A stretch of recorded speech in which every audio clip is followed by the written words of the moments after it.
a man slowly die with a smile on his face? You've seen him.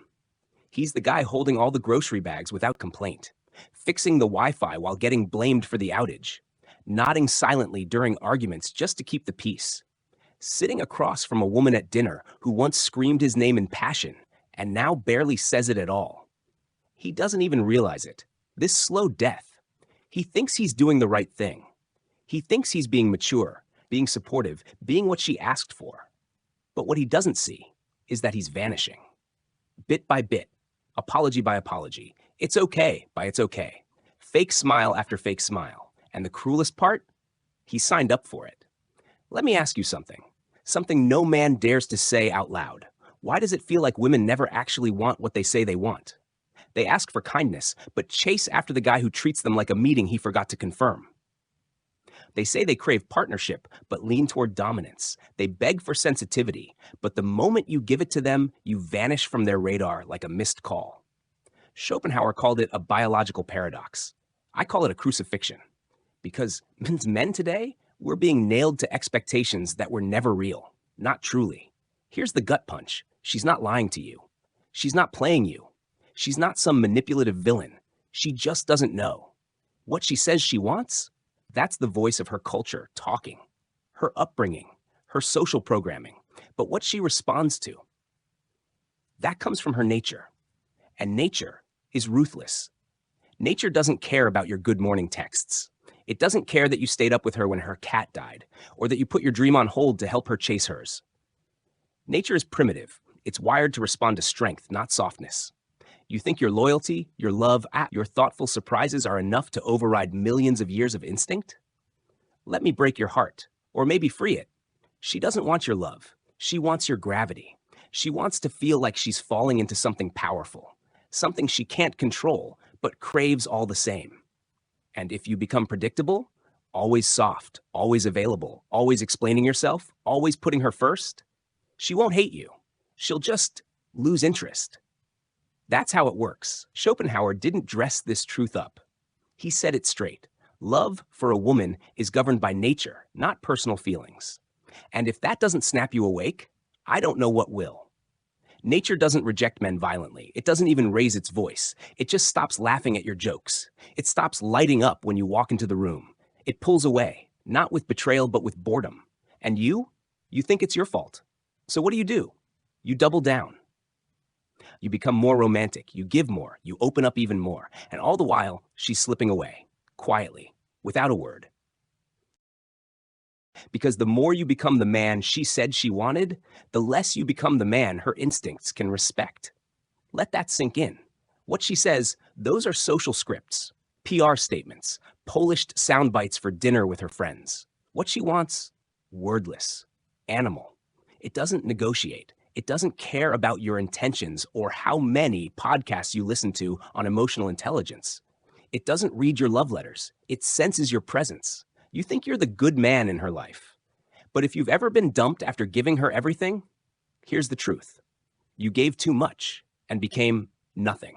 You stopped being the mountain she admired. You became the mud she walked over. That's what Schopenhauer was yelling into the void when he said, men are by nature more capable of objectivity, while women act more as the instruments of the species. You hear that? You're not being rejected because you're unworthy. You're being rejected because your devotion made you disposable to her instincts. Remember the first time she looked at you like you were made of fire? Not just attractive, not just charming, sacred. Her eyes lit up like she had just discovered gravity, and you were its source. That look, that was real. For a moment, you felt immortal, finally seen, not for your resume or your bank account, but for something ancient in you, something untamed, something whole. But do you remember when that look faded? You didn't cheat, you didn't lie, you didn't mess up. In fact, you got better. You were more attentive, more romantic, more present. But her eyes dulled, her smile turned polite, her energy felt like a slow, quiet apology she didn't know how to say out loud. And the part that haunts you?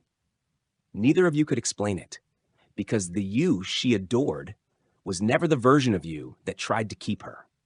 It was the version that was already complete before she arrived, the man with a mission, with sharp edges, with purpose beyond her validation.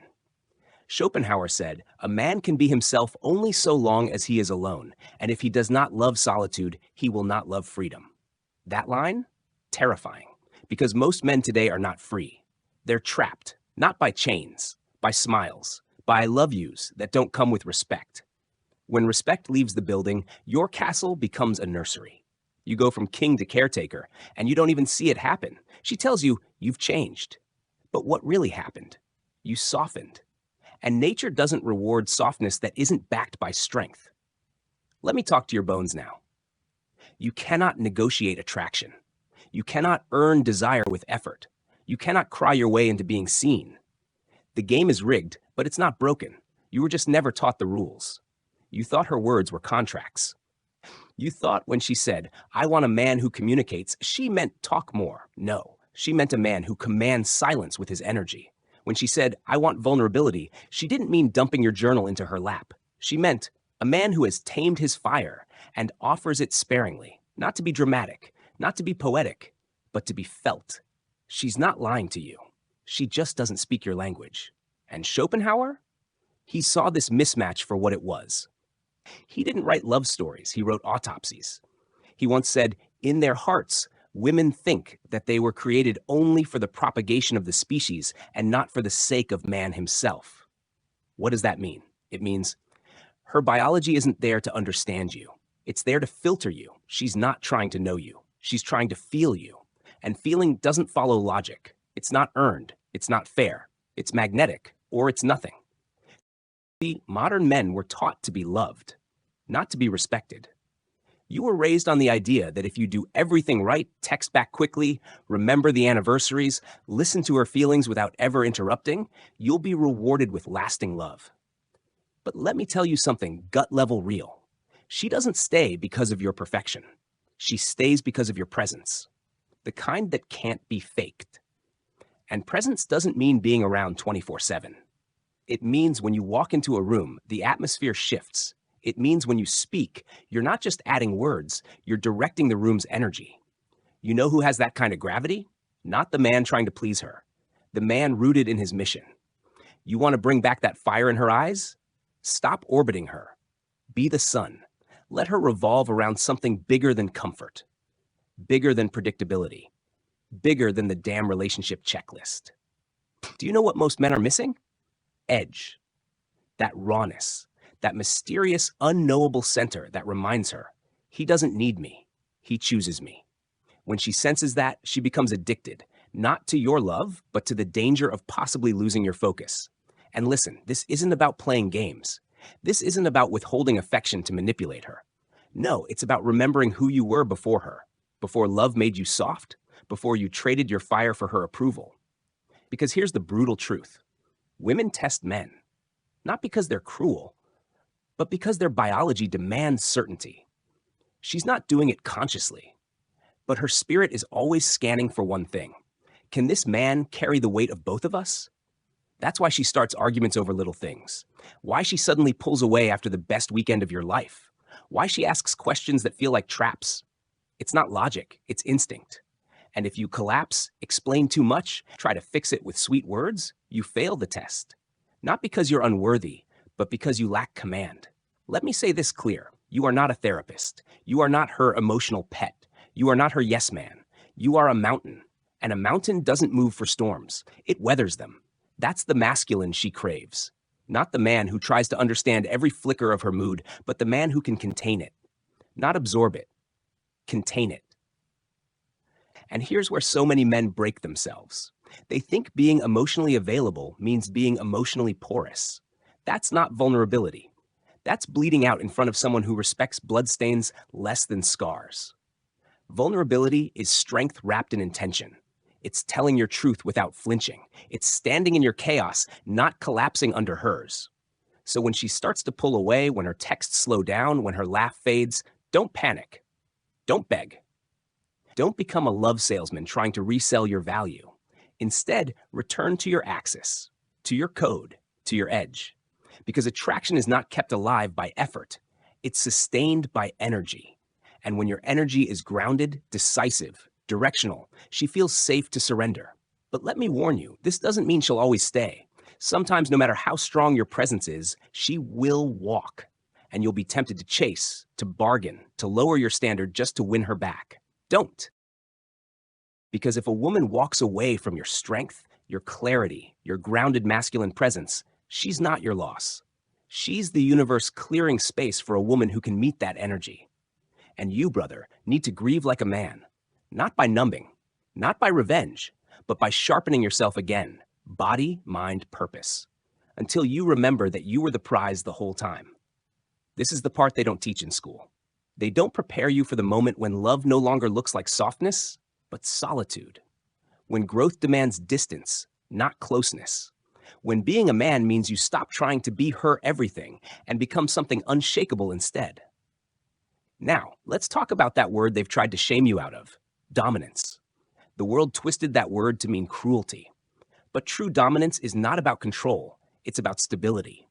It's the quiet knowing that says, I can handle life, I can handle your storms. I don't need to prove myself, I embody the proof.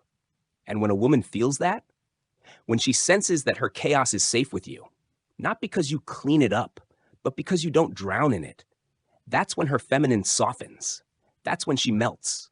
That's when she worships. Not because you demanded it, because you earned it with energy. You know why she stopped respecting you? It wasn't the forgotten birthdays. It wasn't the dishes. It wasn't the job title. It was because your inner flame dimmed, and you tried to compensate with flowers. You stopped challenging her with your presence and started managing her with your niceness. She doesn't want to manage you. She wants to be moved by you. But to do that, you have to move you first. You have to become the kind of man who wakes up and asks, what is my code today? Before you ask, did she text me back? Because men who chase love lose themselves. But men who build purpose attract devotion. And when she sees that, when she sees you locked into something larger than her mood, her plans, even your own desire, she starts to look at you again like a god. Not because you're flawless, but because you're whole. You have to understand something few ever say out loud. Most modern women are drowning in their own masculine energy. They're constantly solving, fixing, planning, executing. They don't need another planner. They need polarity. They crave contrast. They want to feel like a woman again. And they can't do that with a man who feels like a therapist with abs.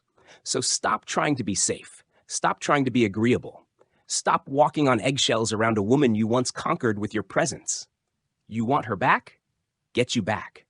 Because no woman can truly fall for a man who's already fallen for her so hard he forgot his own edge. You can love deeply and still lead. You can feel fully and still hold frame. You can be romantic without being replaceable. But only if you stop selling yourself as soft when your soul was built for strength. She may not say it, she may not even know it, but what her spirit responds to is you, unshaken. And here's what no one told you. The moment you reclaim your edge, not by force, not by anger, but by alignment, the world begins to test you. Not just women, life. You'll face silence from people you once tried to please. You'll lose friends who only like the version of you that dimmed your light. You'll even question yourself, thinking, is this confidence or am I just being cold? But that's the cost of masculine growth. See, being a man isn't about having all the answers. It's about being the space where uncertainty doesn't collapse into chaos. You're not supposed to be emotionally numb, but you are supposed to be emotionally anchored. You feel deeply, but you process through action, not reaction. Through presence, not panic. And that's the difference between a boy and a man. A boy reacts to emotion. A man contains it. Because when you can hold her tears without drowning, when you can face her storm without flinching, when you can look her in the eyes during a test and not blink, she finally exhales. Not because you fixed anything, but because you reminded her, this man can hold it all. And the deeper truth, she doesn't want to lead. Even if she says she does. Even if she's killing it in her career, her goals, her independence. She leads because she has to. Until you remind her that she doesn't. Until your leadership is so solid, so trustworthy that her walls fall without effort. But she will fight it at first, because surrender feels unsafe without structure. And most men are all feelings and no spine. So she's learned to protect herself with control. But here's the secret most never see. The more you lead with grounded presence, the more her heart opens without needing to be convinced. Not with words, but with energy. You don't ask her to submit, you earn it by being the kind of man who doesn't collapse when tested, who doesn't chase when disrespected, who doesn't abandon his purpose to prove his love. She doesn't want a prince who kneels. She wants a king who stands. You hear me? That's why you feel empty after giving her everything. Because you gave up yourself in the process. But it's not too late. You don't have to disappear to be desired again. You just have to remember who you were before love made you soft. Before you thought emotional connection meant emotional self-betrayal. Before you confused being supportive with being spineless. The new masculine isn't about domination. It's about direction. You don't have to yell. You don't have to control. You just have to know. Know who you are. Know where you're going. Know what you stand for, even if it costs you her approval. Because the moment you choose your edge over her comfort, you stop being an option and start being irresistible. Not to everyone, but to the right one. The one who doesn't want to be your everything. She just wants to trust that you won't lose everything for her. And when she sees that, when she feels that, she stops testing. She starts trusting. She stops leading. She starts leaning. And that, brother, is when love becomes real. Not the kind that burns out in a year, the kind that expands you both into something divine, not through sacrifice, but through sovereignty. So go sharpen, go build, go deepen. The feminine doesn't fall for your chase, she falls for your gravity.